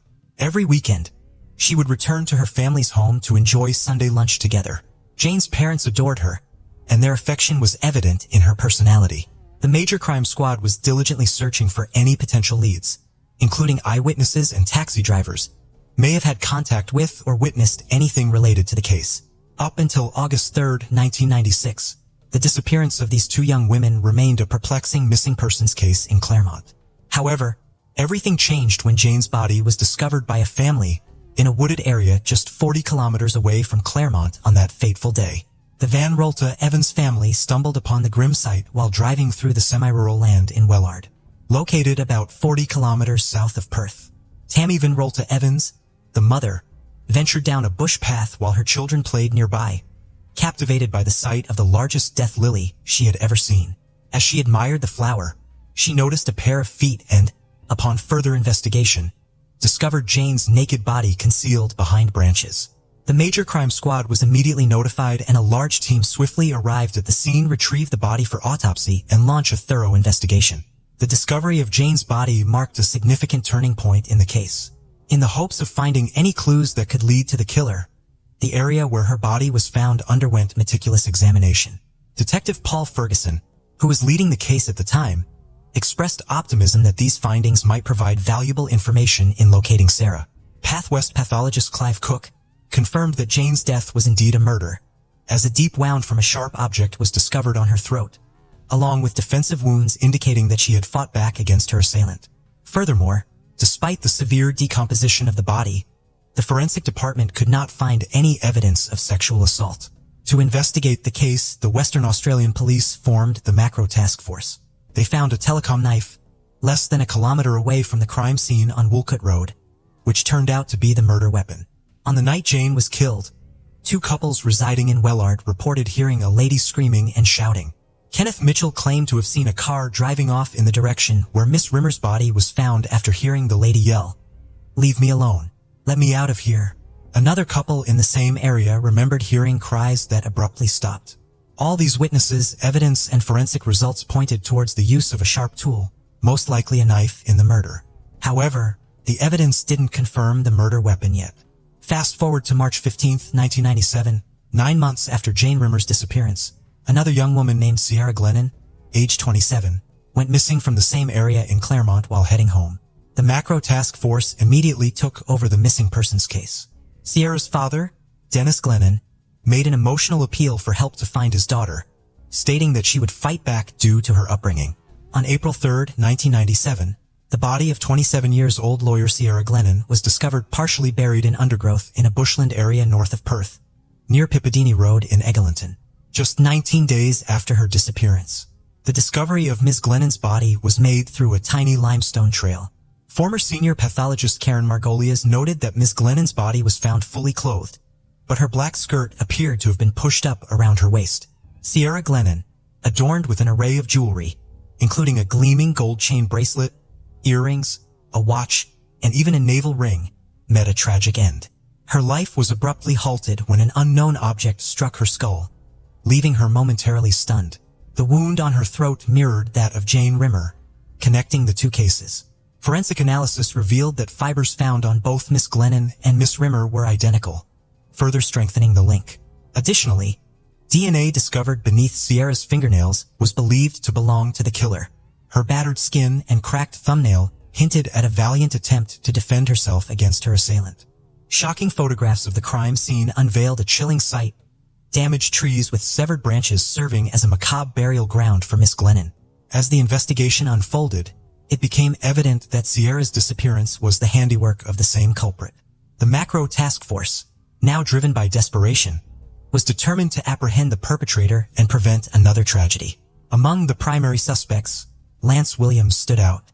The task force closely monitored his movements as he aimlessly roamed the streets of Claremont in his car on a Sunday afternoon. His peculiar behaviors, such as driving around past midnight and circling the Claremont region multiple times, raised suspicion. Moreover, his tendency to offer women rides added a disturbingly sexual element to the case. As the media and news agencies swarmed around him, Lance faced direct questions. He vehemently denied being the serial killer, but readily admitted his innocence. The police were curious to know how Lance Williams' life had changed since he became a prime suspect in the Claremont serial killings. He admitted that it had been a distressing time for him and his family. However, despite their doubts, the police realized that Lance was not the man they were looking for. Their attention then turned to Perth's taxi drivers, as the women were last seen in situations where they may have taken taxis. One driver claimed to have picked up Sarah the night before she disappeared. To eliminate suspects, all registered taxi drivers in Western Australia underwent extensive fingerprint and DNA examinations. As a result, stricter criteria were implemented and licenses were revoked for 78 drivers with criminal histories. The police searched tirelessly for months, but unfortunately they found no concrete evidence to lead them in the right direction. In 2004, after 7 years of unsuccessful investigations, the police considered disbanding the Macro Task Force. However, they decided to wait for an independent review of the case before making a final decision. The review involved experts from Australia, the UK, and a psychological profiler. Would this review provide the breakthrough they desperately needed, or would the case eventually fade away after years of investigation?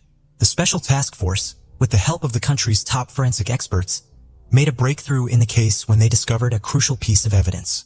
In 2008, they analyzed a sample from Glennon's fingernails using the Western Australia database and found a match with a victim who had been assaulted and left alive at a cemetery in 1995. This revelation, along with the fact that the experts had access to all the evidence, including blue polyester fibers found on the deceased, provided them with a clear direction to follow.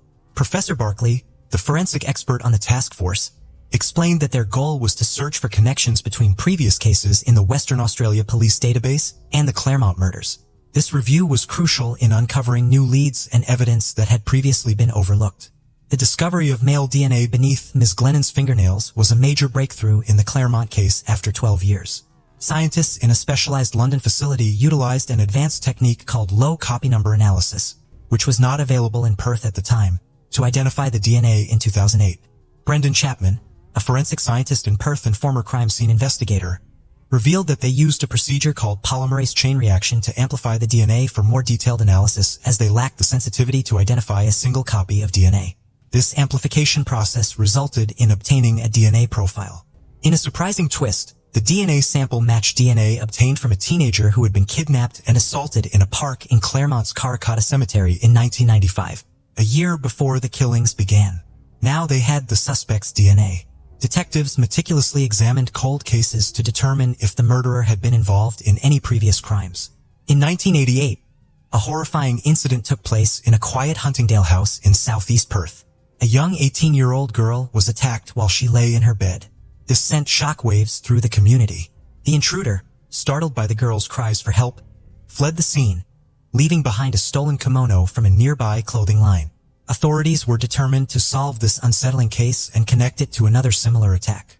They meticulously analyzed a fingerprint collected from the doorknob of the Huntingdale property, which had been preserved since 1998. It was a crucial piece of evidence that would lead them closer to the truth. In 2008, the fingerprints were matched to a man named Bradley Robert Edwards, who had a previous record of attacking a hospital employee in 1990. This faceless man who had brought tragedy to the innocent souls of Claremont was none other than Bradley Robert Edwards himself. It was a chilling revelation. Growing up in Huntingdale with his parents, younger brother and sister, Bradley followed in his father's footsteps and worked as a technician at Telstra throughout his professional career. However, beneath the surface, a darker side of Bradley emerged. He became a peeping Tom, starting with stealing undergarments, a disturbing habit that would escalate over time. Bradley's first encounter with the law occurred before he got married. While working on a Telstra project at Hollywood Hospital, he attacked a woman named Wendy Davis in 1980. Approaching her desk under the pretense of needing to use the restroom, Bradley suddenly grabbed Wendy from behind and forcefully pulled her towards the restrooms. Wendy fought back, delivering a powerful kick to her assailant. Surprisingly, Bradley apologized and released her. The police swiftly arrived and arrested Bradley, leading to a court order for him to undergo therapy for 12 months. Despite this incident, Bradley managed to keep his position at Telstra and even received a promotion shortly after. He cited his fiancée's pressure to get married as the reason behind his actions at the time. They tied the knot shortly thereafter. Bradley, at a young age, settled down in a location close to his parents' home in Huntingdale. However, their marriage didn't stand the test of time. Bradley's wife felt neglected due to his excessive focus on his computer.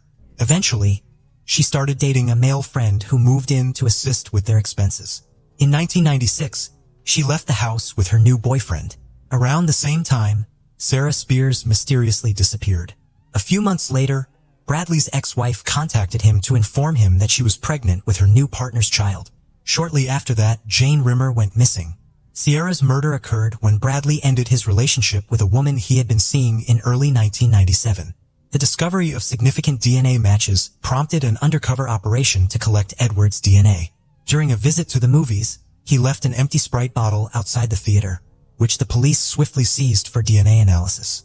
The DNA taken from the bottle was found to match the unknown male's DNA profile found under Sierra's fingernails, providing the crucial evidence the police needed. Bradley Robert Edwards, aged 52, was arrested on December 22, 2016, and 3 years later his trial commenced. Due to the high-profile nature of the case and the disturbing evidence involved, the prosecution requested a judge-alone trial, which was granted on November 25, 2019, with Judge Stephen Hall presiding over the murder trial in the Supreme Court. While the defense argued that the evidence had been compromised in the lab, it was undeniable that Bradley's DNA was found under Chiara's fingernails and matched the stolen kimono he left at the crime scene. The Telstra work vans played a crucial role as key pieces of evidence. Edwards, a technician at the time, was accused of committing the offenses using corporate vehicles after hours. A security guard who frequently witnessed the telecom van stopping at the Karrakatta graveyard without any apparent reason, both before Spears' 1996 disappearance and after the 1997 incident, confirmed this. Carmel Barbagallo, the prosecutor, presented evidence from a period between 1995 and 1997 where a man driving a Telstra station wagon would approach women and offer them rides. This evidence was submitted as part of the Telstra Living Witness Project case. The fact that the blue polyester fibers found at the crime scene on the bodies of Jane and Sierra matched the Telstra station wagon owned by Bradley further solidified his direct connection to the murders. From April 1996 to December 1998, Edwards operated a Telstra-branded white VS Series van, which was located and seized on the day of his arrest. The defense argued that these fibers could have come from another source or vehicle not listed in the Western Australia crime database. However, it was revealed during the hearing that the carpet fibers found in the back of Edwards' car matched those found on both Rimmer's and Glennon's bodies. Bradley's defense team claimed that Ms. Glennon's fingernail samples, taken throughout the inquiry, were contaminated due to Bradley's DNA being present in the lab since the 1995 assault. Attorney Paul Jovic cross-examined several scientists from Perth's Path West facility, where the DNA was tested, regarding their procedures. Jovic even speculated that Edwards may have been in the lab. Nevertheless, the prosecutors were able to disprove these arguments with the help of the right witnesses and a series of well-structured pieces of evidence. After 7 months of hearings and over 200 witness depositions, the trial concluded on June 25, 2020. Following the conclusion of the trial, Judge Hall took a moment to gather his thoughts before delivering his decision regarding Bradley's detention. It was a tense moment, as the expiration date of Bradley's time in jail was approaching rapidly on September 24, 2020. Ultimately, Edwards was found guilty of the murders of Jane and Sierra, but not of Sarah Spears.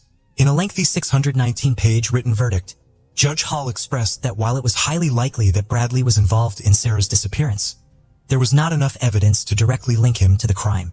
As a result, Bradley was sentenced to life in prison with the possibility of parole after 40 years, with the date set for December 23, 2020. Judge Hall also acknowledged the grim reality that Edwards may never leave prison alive. The chances of him passing away behind bars were deemed to be quite high. However, despite the severity of Bradley's sentence, it is crucial to delve into the psychology of the criminal. Ms. Barbagallo argued that understanding the timeline of the crimes and Bradley's behavior is essential in comprehending the emotional distress he experienced in his personal life. This timeline was presented in court during the trial. The incident at Hollywood Hospital occurred shortly after Bradley discovered that his ex-girlfriend had been unfaithful to him in the 1980s. In 1994, his first wife began an extramarital affair. Due to Bradley's increasing emotional distance and excessive time spent on his computer. By January or February of 1995, her lover had moved into their marital home.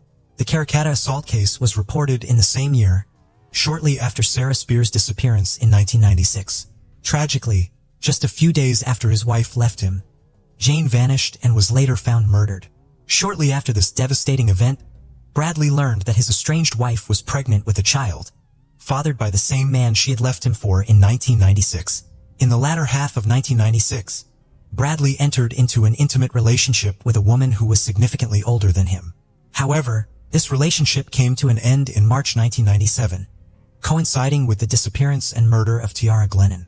The prosecution argued that no further murders were committed after Bradley met his second wife in April 1997, just 1 month after Kiara's tragic death. Bradley's state of mind during the crimes in Claremont becomes evident when examining this timeline of events. The pain of losing a child is immeasurable, and the parents and family members of the victims endured years of suffering. However, their resilience prevailed as they witnessed justice being served. Despite Sarah Spears' body remaining unfound and Bradley adamantly denying the murder, court recognized him as the perpetrator. Unfortunately, due to a lack of evidence, justice for Sarah's murder could not be fully achieved. Nevertheless, the unwavering dedication of forensic science and the police department in this case shines through, bringing justice to the innocent souls brutally taken by this killer. In a time when faith in our justice system wavers, this case stands as a beacon of hope, reminding us that morality and principles still form the foundation of our system.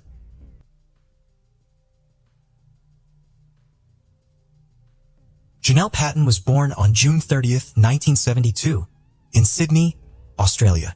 She was an only child, and her parents lavished all their love and attention on her. From a very young age, Janelle developed a passion for music.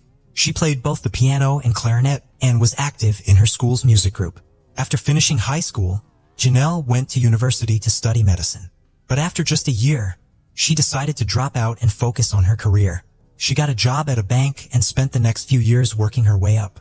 Over time, though, Janelle started feeling that big city life, with all of its challenges and stresses, was taking a toll on her, and she began thinking about moving somewhere quieter. In October 1999, at 27 years old, Janelle decided to move to a small island called Norfolk. The island was nearly 1,000 miles from Australia. Back then, Norfolk had its own custom regulations and local laws, making it pretty independent from the mainland, but it was still considered part of the country. With a population of around 2,000, everyone in Norfolk knew each other, and because it was so isolated, new faces were rare except for tourists. The island was a popular spot for visitors from both Australia and New Zealand, which was a bit closer. Janelle quickly found a job at a local hotel, got to know the island's residents, and eventually settled into their laid-back way of life. Norfolk felt like a small town, but with the added isolation of being surrounded by nothing but ocean for hundreds of miles. Because of that, locals really tried to get along. After all, they didn't have much choice. In late March 2002, a year and a half after moving, Janelle's parents decided to visit her for the first time, and she was really excited. They arrived on March 30th, and Janelle spent the whole day showing them around, introducing them to the island's main sites and the locals. The next day, Janelle had a morning shift at the hotel, so they planned to meet up as soon as she finished work. She had rented a small cottage on the property of a local woman, but it wasn't big enough to fit her parents, so she booked them a room at a hotel. That morning, Janelle finished her shift around 11 a.m. and set off on her daily walk, something she did regularly. Her route was a short loop from her house to a lookout point at the edge of the island. Her parents expected her to stop by their hotel around noon, but Janelle was running late. At first, they figured she might have gotten caught up with something, so they decided to go for a walk themselves. Before they left, they wrote her a note and stuck it in the door, but when they got back around 2:30 p.m., the note was still there. Realizing that Janelle hadn't come by as planned, her parents started to worry. They tried calling her, but she didn't pick up. It was strange. How could their daughter disappear on such a small island? The thought that something might have happened to her began to creep in. They went to her cottage and found the front door unlocked. But on Norfolk, that wasn't unusual. People rarely locked their doors as crime was practically unheard of on the island. Inside, there was no sign of Janelle and nothing suggested that anything bad had happened. Her car was also parked outside. While they were at the house, one of Janelle's friends showed up. When they told her they hadn't been able to reach Janelle all day, she suggested they check the route Janelle usually took for her daily walk. The three of them drove along the path, but there was no sign of her. After that, her parents returned to the hotel and informed the manager about what was going on. He made a few calls to people around the island, asking if anyone had seen Janelle, but no one had. By then, it was around 8 p.m., and her parents decided it was time to call the police. They explained that their daughter had been missing all day, and the officers asked them to come down to the station. The police informed Janelle's parents that just an hour before their call, a tourist from New Zealand had discovered a body near a waterfall. She had spotted a large black bag and, upon getting closer, saw human hands sticking out from underneath it. When officers arrived at the scene, they found a woman's body showing multiple visible injuries, and her clothes were partly missing. As Janelle's parents were speaking with the police, the officers had just begun processing the crime scene. They immediately suspected that the victim could be Janelle.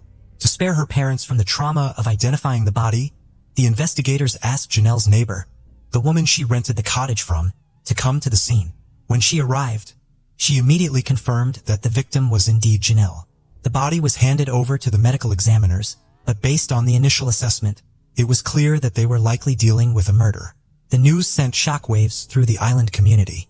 There hadn't been a murder on Norfolk since 1893, and even minor crimes were rare. The local police were used to handling nothing more serious than fights and domestic disputes, but now they were faced with a homicide investigation. Because of this, they decided to request assistance from Australian investigators, who immediately flew to the island.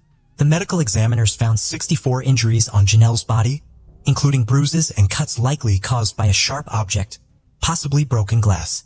Supporting this theory, they found glass shards in her hair, which they believed came from a broken bottle. In addition to the cuts, there were bruises on her wrists, suggesting someone had held her down while she was being attacked. This led the investigators to consider that there may have been more than one person involved in the murder.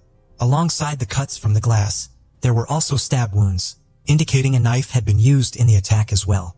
Forensic experts found microscopic traces of green and white paint on Janelle's body. These particles were also present on her clothing and in her hair. The experts believed that the paint might have come from the perpetrator or their vehicle, possibly during the disposal of her body.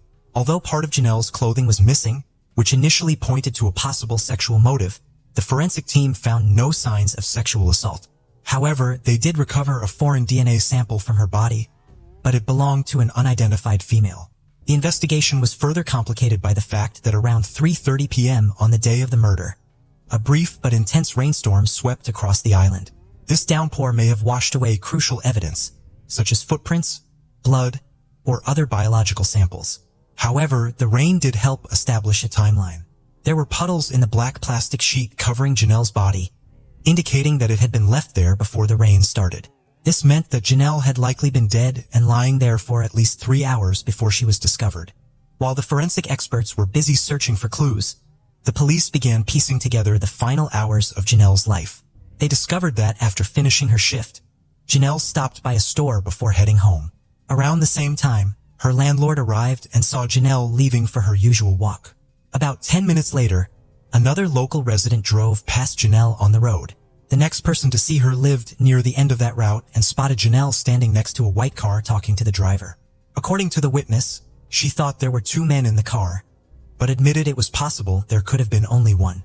5 minutes later, 2 more witnesses who lived close to the road reported hearing what sounded like a child crying in the distance. Another man said he heard a scream, but by the time he went outside to check, the noise had stopped. Based on this information, the police concluded that the attack on Janelle likely took place around 11:45 a.m., just half an hour after she had finished her shift. With no strong leads, the police sent the black plastic sheet that Janelle's body had been wrapped in to the mainland for more advanced testing. Sometime later, the results came back. Forensic experts had found 10 different fingerprints on the sheet, but all of them were partially smeared. Despite this, the detectives decided to try matching the prints. They compiled a list of everyone who had been on the island the day of the murder, which amounted to more than 2,700 names, including both locals and tourists. The police asked all individuals between the ages of 15 and 70 to voluntarily provide fingerprints and DNA samples, but only half complied. Out of 1,300 sets of fingerprints, the experts couldn't find a single match. With no results from the prints, the investigators decided to shift their focus to potential suspects among Janelle's acquaintances. Her diary proved to be a key source of information. It contained detailed entries about life on the island and her relationships with its residents. From the diary, police learned that Janelle had a strained relationship with one of her friends. When Janelle first moved to the island, this woman helped her find a temporary place to live at her friend's house. However, Janelle didn't stay there long, apparently due to some disagreements. But even after Janelle moved out, this man continued to act suspiciously. Several witnesses reported that he had once threatened Janelle in the middle of the street. Police also discovered that after her body was found, he asked a friend to provide him with an alibi and say that they spent the day together, even though it wasn't true. The reason behind his behavior remained unclear, but the police uncovered an interesting detail. It appeared that he was in a secret relationship with Janelle's friend, the one who had helped her with housing, despite the fact that the woman was married with children. Janelle had written about their affair in her diary, and it was possible that the couple wasn't happy she knew about their secret. Despite this, both the man and the woman provided their fingerprints, and neither matched those found on the plastic sheet. The police also searched their homes and cars, but found no incriminating evidence. The next suspect the police looked into was a man Janelle had been dating for 9 months. He was investigated for possible involvement, but once again, the police couldn't find any evidence linking him to the crime. Janelle's diary also mentions several other people with whom she had tense relationships, but all of them agreed to provide their fingerprints and DNA samples, and none of them matched. At one point, the police even considered Janelle's parents as suspects, since the murder occurred the day after they arrived on the island. But this theory also led nowhere. Eventually, the investigation hit a dead end. For months, the police tried to identify new suspects and re-examine the existing evidence, but every lead turned into a dead end. They even announced a substantial reward of $300,000 for information about the case. But none of the tips brought them any closer to finding the killer. 2 years later, investigators reopened the case and decided to re-examine the fingerprint samples they had collected from locals and tourists. This time, they also included prints from suspects in other recent cases on the island. Since all the prints were stored on paper, experts had to compare them manually. The process took a while, but eventually detectives got a breakthrough call. The fingerprints of a suspect in another case matched 2 prints found on the black tarp used to wrap Janelle's body. That suspect was 26-year-old Glenn McNeil. Shortly after Janelle's murder, police had questioned him in connection with a home invasion, but he wasn't arrested. Despite this, they had taken his fingerprints, which had been stored with the case file ever since. Police also learned that in 2002, McNeil owned a white Honda, matching the description of the car a witness saw near Janelle just minutes before her death.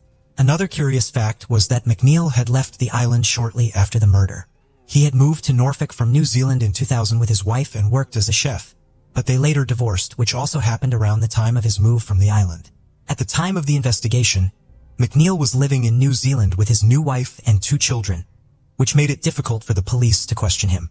However, they realized that he likely hadn't taken his car off the island, so they decided to search for it, hoping forensic experts could examine it for evidence.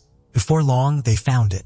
The white Honda had been abandoned on someone's property, not far from his old house, overgrown with weeds.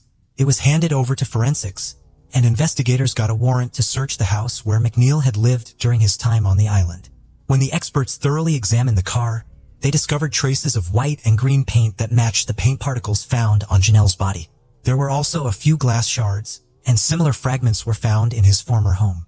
An expert was called in to analyze the samples, and he confirmed that the glass shards from the car, the house, and the ones found on Janelle's clothes and body not only matched but were produced at the same time for a specific type of product.